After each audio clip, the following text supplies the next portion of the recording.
নমস্কার।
দেখুন, আমি আরও কিছুক্ষণ ঢাকনা দিয়ে রান্না করে নিয়েছি। এবার ঢাকনা তুলে আবার মজিয়ে নিচ্ছি, নেড়ে নিচ্ছি। দেখুন, অনেকটা নরম হয়ে এসেছে।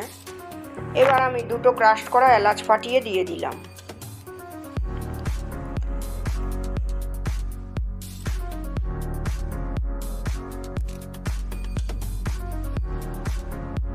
এবার পরিমাণ মতো চিনি দিয়ে দিতে হবে। আমি প্রথমে 1 কাপ মতো চিনি ব্যবহার করলাম, করে খুব ভালো করে মিশিয়ে নিতে হবে।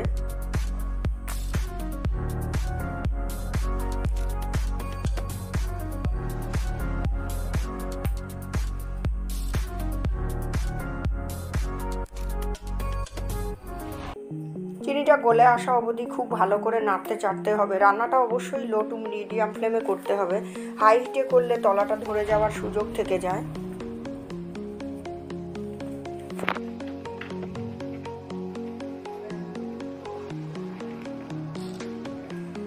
কন্টিনিউয়াসলি নাড়তে চাড়তে হবে। চিনিটা কম লাগছিল দেখে আমি আবার একবার চিনি ব্যবহার করলাম। এবার আমি আরও 1 কাপ আমি চিনি ব্যবহার করলাম আগের মতো।